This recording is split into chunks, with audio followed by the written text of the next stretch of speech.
We welcome you to the Ventura County SELPA's Pathways to Success Dispute Prevention and Resolution series.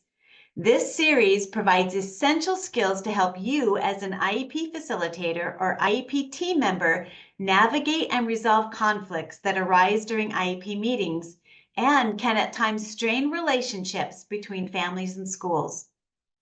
We recognize that unresolved conflicts impact a student's academic success, and our goal is to help you build stronger, more collaborative partnerships.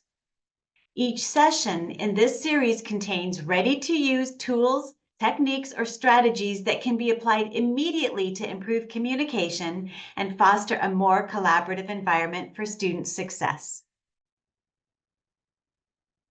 My name is Stacy Alvey, and I serve as the team's director. And my name is Peter Aguirre. I'm the team's program specialist. Our vision is to build understanding, strengthen relationships, and achieve student-centered solutions. We're here to help foster a partnership between families and schools that supports every student's success. You can learn more about the SELPA's Dispute Prevention and Resolution Services by going to our website at vcselpa.org. Today's presentation will focus on building effective listening skills. You can access registration for the remaining sessions through the Ventura County SELPA's Professional Development Padlet, which you can access on the Ventura County SELPA's website. The presentation slides will be available once the recorded video has been uploaded to the Ventura County Office of Education's YouTube channel and placed under the video description. Your feedback is extremely important to us, and we truly appreciate your willingness to complete a very brief survey at the end of this presentation. So let's get started. By actively and neutrally listening to parents, educators, and service providers, a facilitator validates their unique perspectives, transforming what can be a tense meeting into a partnership. And when stakeholders feel genuinely heard, they are far more likely to make themselves more vulnerable and participate constructively. This is why effective listening is so essential. As a result of today's webinar presentation, you'll be able to identify the positive impact of true listening to prevent and resolve conflicts. You'll be able to identify and utilize the various aspects of listening to prevent and resolve conflicts. And you'll be able to identify listening barriers, as well as the warning indicators that team members do not feel heard. And finally, you'll be able to identify how facilitators utilize, model, and encourage listening among team members to create solutions that benefit students. Simon Sinek, who is an author and inspirational speaker best known for popularizing the concept of finding your why in his 2009 TED Talk, How Great Leaders Inspire Action, says that listening is not the act of hearing, but the art of understanding the meaning behind those words. The art of listening is creating the environment in which the other person feels heard. And this is transformative. I want to reiterate that. The art of listening is creating the environment in which the other person feels heard. And this is transformative. So Simon Sinek says many valuable things in this interview. We highly encourage you to take the time to listen to this short 5-minute video. He highlights concepts that we will address with you today, such as the power of replacing judgment with curiosity, and how we need to give people an opportunity to empty their bucket. In other words, give the person an opportunity to get it all out. And he talks about how when we do this, people are much more willing to listen to what we have to say. So let's think about this on a little bit more personal level. I want you to take a moment and think of a time you really felt heard. What did that person do? I'm going to pause for just a moment and give you an opportunity to reflect on that question.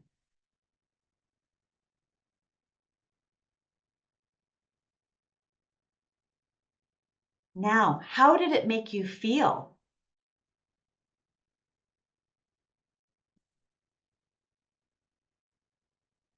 Simon Sinek identifies that when we feel truly heard, we feel validated, respected, and we have a sense of feeling stable.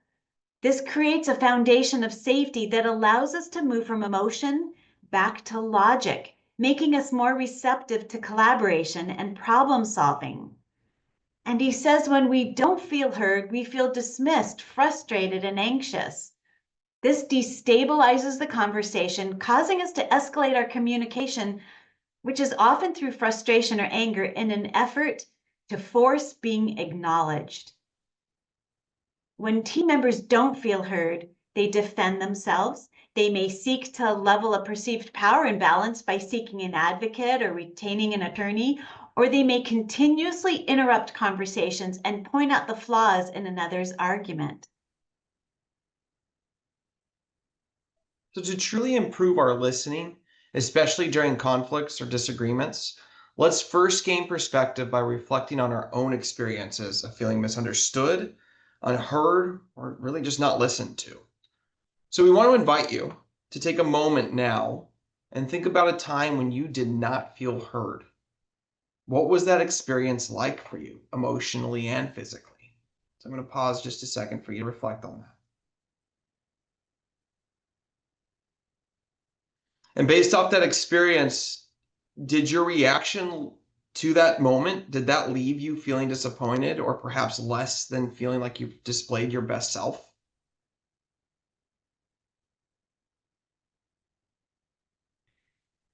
We wanted you to think about that because your answer to those questions offer a critical insight into what you needed to feel heard, understood, and validated in that moment. Keep those feelings in mind because what you experience shows us that when we don't feel heard, we often feel like we lose control. And when people don't feel heard, they can spiral into behaviors that aren't their norm. That defensiveness, that frustration, that escalation you remembered feeling a moment ago, it's a very human reaction. Rather than judging those responses and the way people respond in a negative way, we must choose to provide grace and recognize that really the only thing we have power about is to use the right skills to create a safe environment where people can feel they are truly being heard. Okay, so are we responsible for the reactions and behaviors of others? Absolutely not. We don't control those. We can't control those. But we can make a profound difference in the outcome of a dispute or the prevention of one by simply through the way we choose to respond and listen. We are responsible for our side of the street. Now, this brings us to the most critical function of listening in any conflict scenario, and that is trust. If listening is the way to build trust with someone, then not listening effectively can break that trust. And without trust, the conversations tend to stop. The problems tend to get locked in place, and collaboration tends to become impossible. And let's think about it. This really isn't just a theory or just discussion points. We see these consequences of broken trust play out in dispute resolution every day. So for example, the majority of all state complaints and filings with the Office of Administrative Hearing, that formal adversarial costly actions that require outside intervention, those are a direct result of parents not feeling heard. That's what's being said in these reports. And that feeling of not being heard, that piece, that is a critical piece we must address. The nice thing is really that's within our power to change. This is because true listening is the bedrock of any strong relationship, professional or personal, and certainly of any successful dispute resolution effort. True listening offers three crucial benefits. The first being that when we listen to understand, we build a strong connection. Giving someone our full attention communicates respect and validation. When we can reflect back what they heard, what you hear, or what is heard, by saying something like, "It sounds like you're concerned about this," you transform the conversation into a meaningful interaction by affirming their feelings and concerns. Secondly, true listening fosters trust. Reliability in listening establishes you as an empathetic and trustworthy partner. This encourages the other person to share more openly and honestly, knowing that their perspective is respected. Lastly, true listening provides insight. Feeling truly heard creates emotional safety, freeing up that cognitive energy we have. We only have so much of it. And instead of focusing all that cognitive energy on our defensiveness or managing our emotions, if we can free that up to be able to focus entirely on generating solutions and new possibilities, it can make the conversation so much more productive. So let's dive into how we can build each of these up through our actions. So to build connection, we must ask questions that communicate a genuine desire to understand the other person's perspective. We should ask questions that dive deeper into the ideas, the feelings the other person is sharing. This is not only going to help you gain more information, but it also shows your genuine curiosity and attention, reinforcing that person's feeling of being heard. We also need to continuously clarify what is being said. This demonstrates that we are not just interested for the sake of being interested, but committed to understanding the facts and feelings correctly. Connection is built by listening for the other person's why. What is truly at the heart of their request? And we can often identify what other people want, right? That be it a specific service or maybe perhaps like an extra adult assigned to the student or the child. But you see, the most critical piece is understanding the why behind those specific wants. And lastly, connection happens when we truly step into another person's perspective. And this isn't an easy task because it requires us letting down our own guard and opening up ourselves to the potential validity of that person's position, even if we disagree with it at first. When people feel heard, they are willing to exercise trust because we have created psychological safety.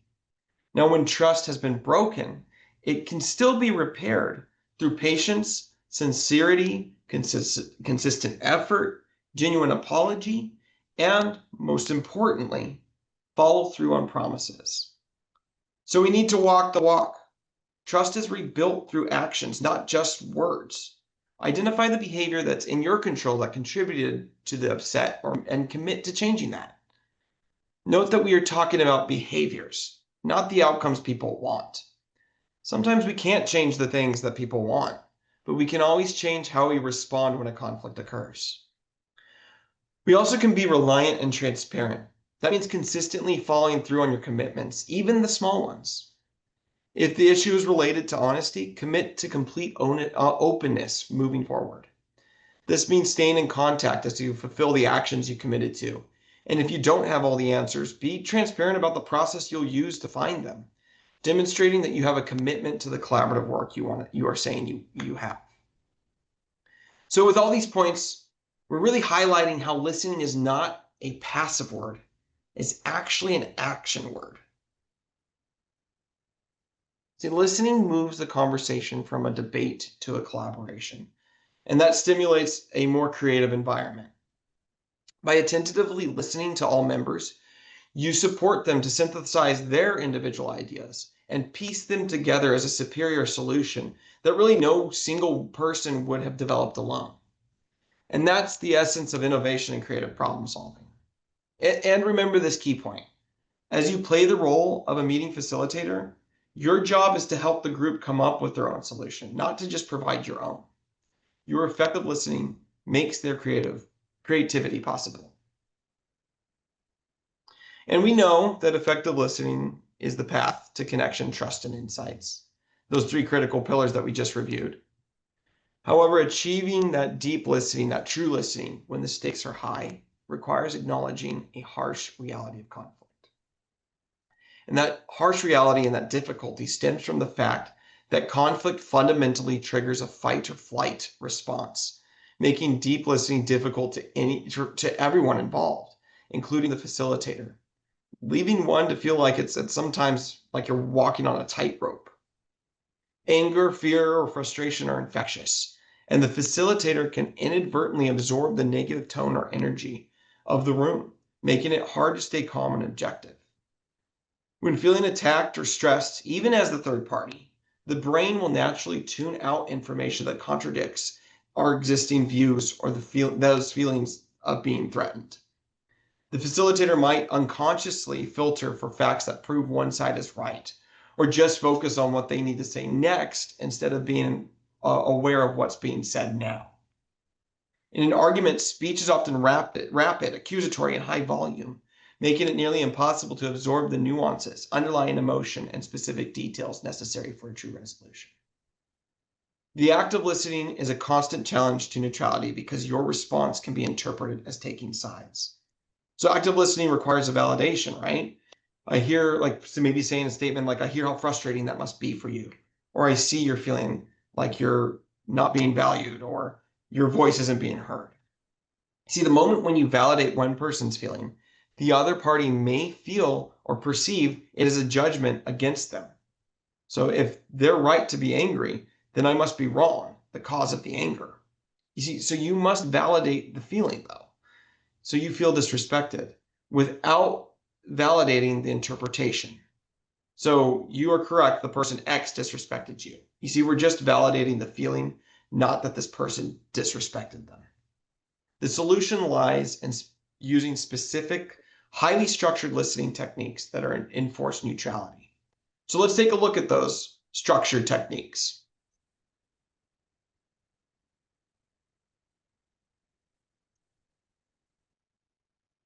So effective listening during conflict requires a facilitator to understand the barriers to effective listening in order to not fall into these behaviors. So utilizing specific effective listening skills, which we're going to explicitly teach you, and also be aware of the signs that team members do not feel heard. This is critical so that as a facilitator, you can intervene before the conflict grows to something that becomes unmanageable. Learning effective listening skills is a great start. Listening skills need to be practiced constantly and consistently in order to help you develop a fluent response, especially in highly emotional situations.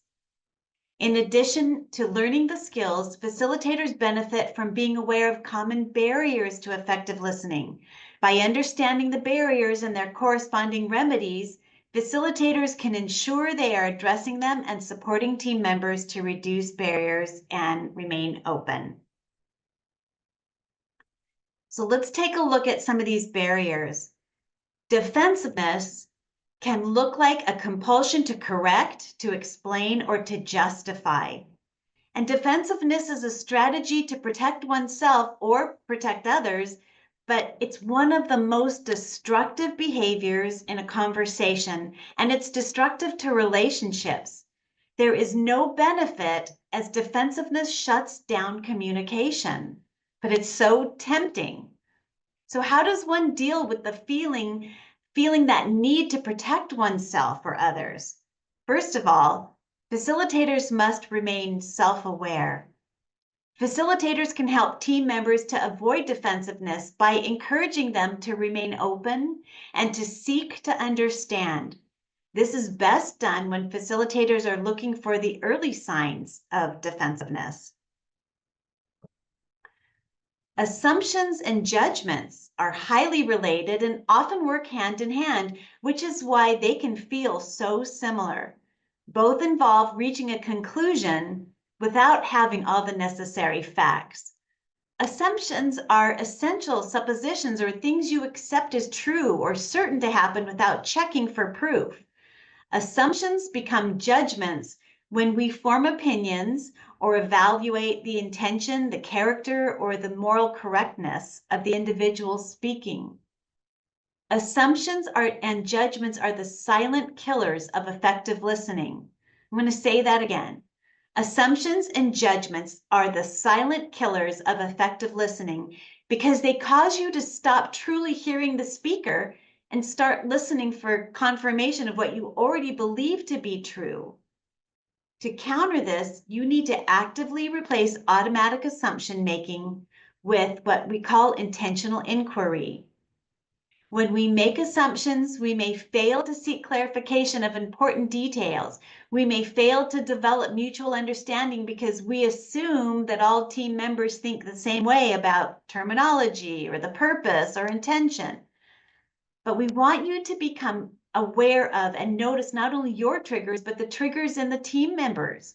Be aware of moments when you feel a strong instant reaction like resentment, certainty, or dismissal, or you're seeing these signs among team members to what someone says or does. This is often a sign an assumption has taken over, and we need to pause and invite people to put those assumptions aside. So let's talk about one of the most common and most well-intentioned barriers to effective listening. Peter and I call it solutionitis. Maybe you've heard that term before. I don't think we invented it, but we've all been on both sides of this. You're telling someone about a really frustrating problem at work, for example, and before you're even finished your second sentence, they jump in with, you know what you should do? You just need to whatever the solution is. It's that irresistible itch, that compulsion to fix someone's problem the moment we hear it. So how do we cure ourselves of solutionitis and become better listeners? Well, the first step is simple. It's self-awareness. Again, are you noticing that common thread? Recognize the urge and just feel it. Notice when your brain switches into fix-it mode, acknowledge it, and then consciously choose to put it on hold. We are now going to be reviewing each of the listening techniques. You can find these on the Pathways to Partnership website at pathways2partnership.org. You can check under the resources tab and you'll find a number of valuable resources you can utilize in your work as a facilitator and you can share with the rest of your team. So effective listening strategies, which people make assumptions that they're great listeners, but honestly, it takes explicit concerted effort and they demonstrate respect and they affirm for the speaker they are being understood. Effective listening identifies and validates feelings that the listener has had or is having, helps the speaker leave behind the negative emotions that keep them from being able to move forward in resolving conflict. With that said, again, listening is so much harder than it may initially appear, especially when strong emotions enter the scene. It takes time to build fluency with the skills, and listening to another person when there is a low level of conflict, it's very different than when you're in a situation where there's heightened emotion and comments that maybe even seem rather personal. So let's start taking a look at these specific skills. So when it comes to restating or reflecting, what you're doing is you're repeating the exact or very similar keywords and phrases used by the speaker. You're going to focus on the core content of the feelings. So for an example, the speaker says, I'm worried about the deadline, and you're going to reflect back with, so I hear you saying you're worried about the deadline, right?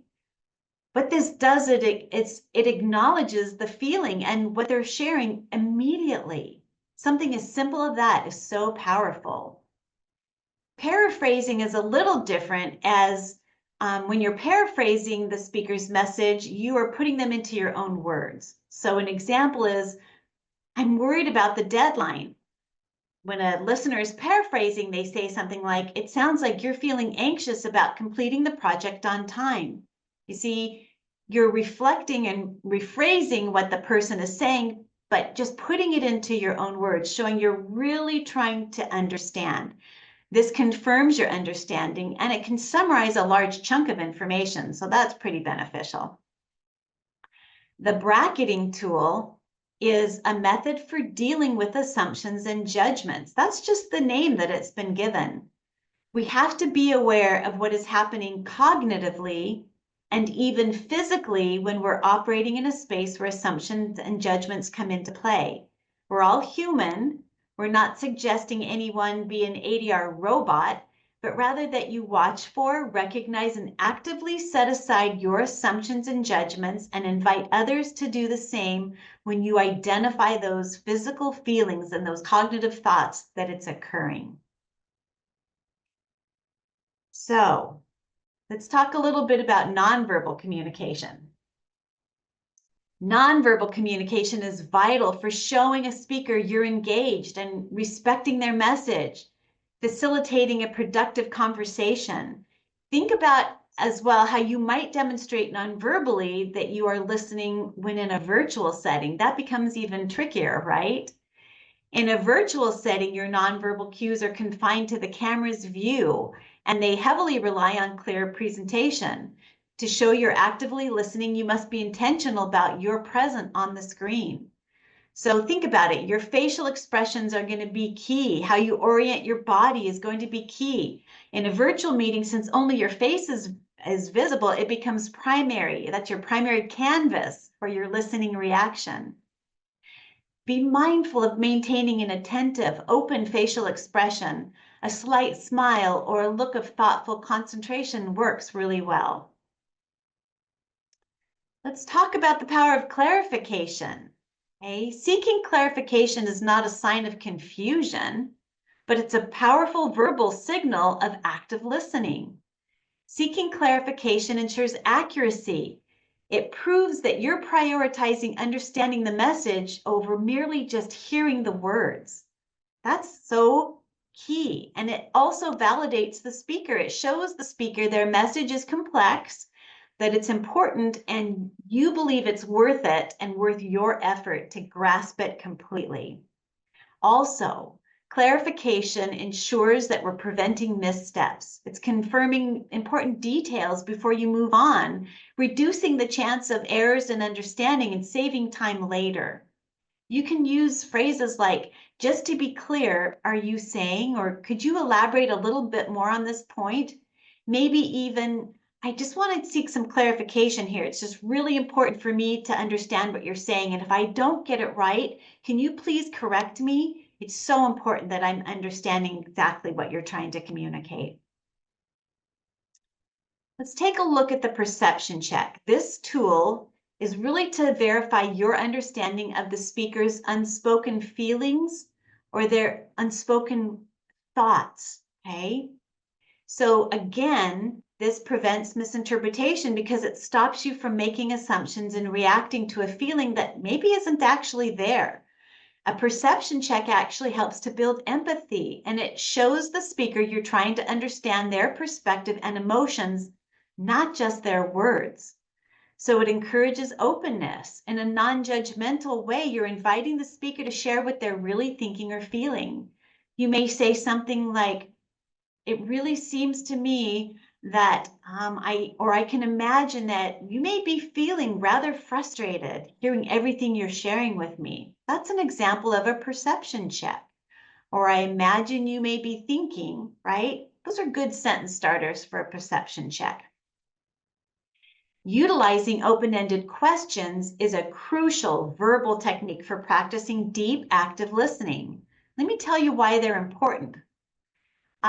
You're inviting some detail. So unlike a question that can be answered simply with a yes or a no, which is a closed-ended question, they actually help the speaker to elaborate, providing context and rich information. Open-ended questions show curiosity and they communicate genuine interest in their thoughts and feelings. This builds rapport and it builds trust. It keeps focus on the speaker. It ensures the conversation remains centered on the speaker's needs and perspectives, not on a listener's agenda, right? It shows our curiosity, it helps us get good information, and it demonstrates empathy. So a good example is, how did that impact your team? Or can you tell me more about the challenges that you faced, right? You can start off with simple sentence starters like, can you tell me a little bit more about, or can you help explain more about, right? Okay. So the last I want to talk about are about acknowledgement and validation. Verbal acknowledgement, which uses minimal encouragers, is the quickest way to confirm engagement without interrupting a speaker's flow. So restating and paraphrasing are actually forms of acknowledgement, right? It's our way of saying, I've received the information. So let's talk about why it's so important for active listening. It provides instant, non-disruptive proof that the listener is following along, okay? It provides small affirmations all along the way, even things such as, or right. Prompts the speaker to continue sharing because we say we're walking the walk with you. And it also helps to fill a void. It prevents the speaker from feeling like they're talking into a vacuum, right? Have you ever done that where you've had to ask the person, are you there? You're not sure if they're still there with you in the conversation, right? Acknowledgement helps with that. So again, you can use phrases like, got it, I understand, a quick encouraging yes, or restating or paraphrasing what they've been saying. So validation is the act of recognizing and acknowledging the speaker's thoughts and feelings as legitimate. And this is what's key, even if you don't personally agree with their conclusion. So when we validate someone, it's the quickest, best way to build psychological safety. It immediately signals that the speaker is in a non-judgmental space, and this encourages honesty and transparency. It de-escalates tension. If you've done this before, you know how almost magical it is in order to de-escalate tension when you simply validate what somebody says. When feelings are acknowledged, when they're accepted, when the speaker feels heard, it reduces their need to argue or emotionally defend their point. It moves the conversation beyond just facts and data to a genuine connection with the speaker's personal experience. So again, validation's not agreement, it's simply recognition. You're affirming that they have a right to feel and have their own perspective. So you may want to say something like, I can see from your perspective why you feel or why you think X, Y, and Z, okay? Now I'm going to turn it over to Peter. He's going to walk you through an opportunity to put this into practice. Okay. Now that Stacy reviewed those skills with us that go into listening, as Stacy said, we're going to put them into practice. So we have a couple of vignette situations, and what we're going to do is provide some multiple choice questions to guide your response. So let's get started. So here's this first scenario. You call a parent to review the proposed agenda for an IEP meeting, and the parent informs you that unless the district agrees to all their proposed accommodations, they are planning to file a complaint with the state. They tell you they don't trust you to facilitate an IEP meeting because you're still an employee of the district and you are just going to agree with whatever the director tells you to do. So how do you respond? Let's look at some of the options here. All right, the first, A, tell the parent they're being disrespectful and set an appropriate limit. B, tell the parent you'll let the director know to find someone else to facilitate the IEP meeting. Or C, explain to the parent that you hear how upset they are and you'd like to understand more about their concerns. All right, we're going to wait just a second. Think about it. Okay. Let's go ahead and move on and see what the correct response is. It is C. The best choice would be to explain to the parent that you hear how upset they are and you'd like to understand more about their concerns. See this statement right there? This is what's called a perception check. The listener is checking in on the perceived feelings or thoughts the speaker is sharing. Hit the next slide. Yeah, so it's called a perception check. And then the next one. Okay, the next scenario.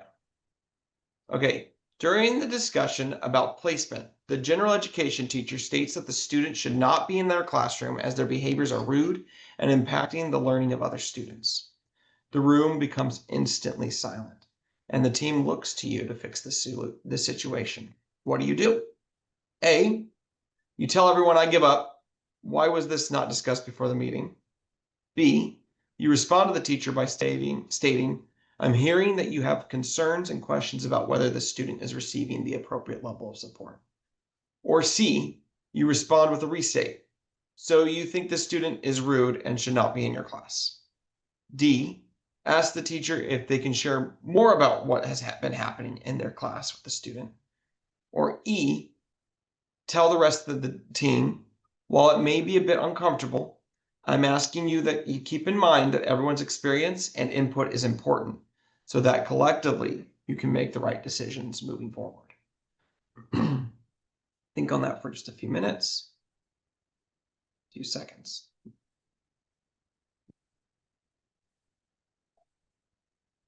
Okay, so this one actually can have a couple of different directions. If you answered B, go ahead and hit the next slide when you get a chance. Yeah. If you answered B, respond to the teacher by stating, I'm hearing that you have concerns and questions about whether this student is receiving the appropriate level of support. When you say that, you choose to respond with paraphrasing what they said or acknowledging what they said. This can be a very effective response. Okay, here's another option. If you responded with D and asked the teacher if they can share more about what has been happening in their class with their student, you responded by asking an open-ended question. This shows genuine curiosity and the desire to understand another person's perspective. Now, if you chose to respond with E, which is that you tell the rest of the team, while it may be a bit uncomfortable, I'm asking that you keep in mind that everyone's experience and input is important so that collectively we can make the right, or you can make the right decisions moving forward. If you responded that way, you chose to respond with validation and validating that input as valuable and that person's perspective for all to consider. You're kind of opening it up for everyone to consider. Okay, but think about how effective it would be to put all of those statements together, do a combination of all those active listening skills or those listening skills. So it might go something like, I'm hearing that you have concerns and questions about whether the student is receiving the appropriate level of support. Could you share a little bit more about what's been happening in your class? Now, before you get started, I just want to remind the rest of the team that even though your experience with the student may look different, all perspectives are important, and that will help us to make the right decision moving forward. So please go ahead and explain more. You can see how when we use a combination of these listening skills, we can help show our desire for collaboration and real teamwork and help open it up to the team. So through your work, you did an excellent job with those scenarios. But let's have a reality check as we're shifting gears. Sometimes we are giving our best to listen to others, and the person still may feel like they are not being heard. For this reason, we need to be mindful of the signs that people are not feeling that they are being heard. This is crucial because we must proactively look for those signs that speaker feels ignored so that we can adjust our approach before the exchange breaks down. So right here, we've listed some of the signs that are feedback that our current listening style isn't meeting their needs, and we will go into each one of these individually. So have you ever been in a conversation where someone just keeps saying the same thing over and over? It's like they're stuck on repeat. It's easy to get frustrated and think, I heard you the first time. But psychologically, that repetition isn't about their short-term memory. It's about their sense of security and being understood. When we don't feel truly acknowledged, our brain signals that the communication goal hasn't been met. In this situation, we are not necessarily looking for agreement. We are looking for validation. Repetition is the speaker's subconscious attempt to bridge that gap. They're essentially asking, did you really understand the significance of what I just said? The secret of breaking this frustrating cycle is to stop formulating your response. Instead, pause, make eye contact or orient your body towards them, and demonstrate understanding. Use techniques like paraphrasing. So if I'm hearing correctly, the main challenge is, and you say what you think the main challenge is. Or you simply say, that makes sense. I can see why you feel that way. Or you can even say something like, I heard that this is really important to you, and I made sure to write that down so we won't forget that piece of information. The moment you show that you've received and registered their core message, the need for repetition evaporates. It goes away. You move the conversation forward instantly just by making them feel heard and not just listened to. Next, we want to discuss how repetition happens when people don't feel acknowledged. But what happens when that simple repetition fails? The conversation takes a sharp turn, often into emotional territory. This is when we might see heightened emotions. When a speaker repeats themselves and the listener still offers no meaningful validation, the speaker begins to feel actively ignored, worse, invalidated. This shifts their communication mode. The rational brain, which was just trying to repeat the facts, hands over control to the limbic system, triggering a stress response.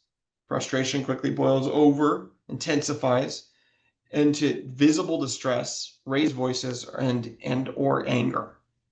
The speaker at this point isn't being aggressive. They're really just being desperate. They're using emotion as a megaphone, trying to force the message across to make an impact. Unfortunately, the listener often misinterprets this intensity as an attack, which then causes them to get defensive and mentally check out. This listener withdrawal is exactly what the speaker fears, leading to this vicious cycle, an emotional cycle, where effective communication falls apart. So to de-escalate and break this, you must match their need, not their volume. Don't jump straight to solving the problem, something we called already solutionitis. Instead, take the time to pause and validate their emotional state first. Try a statement like, I can see from your perspective how upsetting this is. Or you could say something like, based on what you just shared, I can hear the frustration. This simple step shows you are with them, not against them. Once they feel safe and heard, the volume drops and you can finally discuss the content more effectively. Okay, so in contrast to escalation, some people may choose, let me see here. Yeah, in contrast to escalation, some people choose to just go the silent retreat or shutting down. When the speaker consistently feels unheard, they stop applying effort. They may build an emotional wall. This isn't just quiet contemplation. It's an active defense mechanism. You'll see responses become one word answers like, fine, okay, whatever. Their body language becomes closed off. They might cross their arms, lean away, or completely break eye contact. See, these are signaling I'm checking out of this conversation for self-preservation. The inner logic here is tragic. If I can't be heard, the effort of vulnerability is too high. It hurts less to just go silent. They aren't trying to punish you. They're trying to protect themselves from repeated disappointment and invalidation. So as the listener, you must understand that the silence is actually a very loud signal of pain, or maybe just feeling like they're not feeling like they're getting anywhere. Instead, you need to create safety by making observations without judgment. Try saying something like, I noticed you haven't said much on the topic. Now, we want to make sure your voice is heard. If there's anything you would like to add, please let us know. And please let us know how we can help make sure you're feeling included in this conversation. See, by making a statement like that, naming the dynamic, you show you are finally seeing their defensive behavior, which is the first step toward pulling them back into the conversation.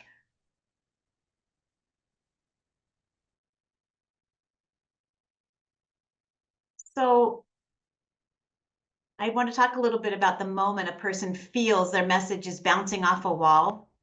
Their natural instinct is to apply more energy. And this is where we see the volume dial get turned way up, right? And the rate of speech really increases. It's not necessarily about anger yet. It's about a sense of urgency that the speaker feels. This means the speaker unconsciously believes that if they talk louder or faster, they can transfer the message and its importance before the listener completely checks out.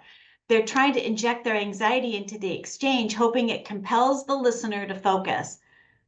The problem is the listener rarely interprets this as desperation. Instead, they feel bombarded. So to manage this as a facilitator, again, don't try to match their energy. Do exactly the opposite. De-accelerate the interaction, intentionally lower your own voice, introduce a pause, take a moment before you respond, and then use a soft, calming statement like, I'm hoping we can just slow down for a second because I want to make sure I'm really understanding what you're saying. It's so important. I want to catch all of it. All right, let's talk about the worst case scenario. And maybe it's happened to you. Maybe you've already experienced this in a meeting, but the worst case scenario when a team member just gives up and they leave the meeting.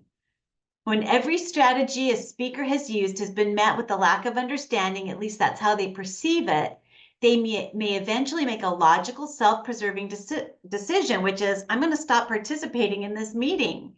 And the withdrawal isn't just about this one argument, it's about the cumulative weight of feeling consistently unheard. The feeling of vulnerability followed by invalidation is so taxing that they cut off the source of pain. And this is why you see avoidance, a sudden refusal to discuss serious topics, or outright checking out of a meeting. To even begin rebuilding, you must approach with some radical humility. There may need to be an acknowledgement of the depth of the injury that's been caused or that they perceive, even when you had the very best intentions. An apology really needs to sound like this.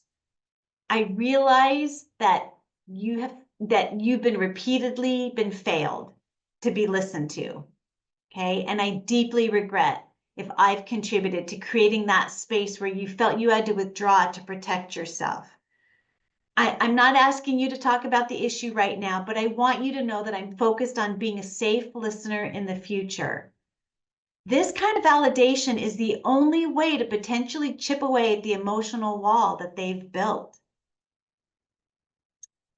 So, while many people escalate or shut down, the most helpful response a speaker can give is to simply tell you, I don't feel heard. Whoops, I think I skipped a slide. Is to simply tell you, I don't feel heard, or I'm not sure you understand what I'm saying. When someone gives you this feedback, I have to tell you, it's not an attack. It's actually a gift.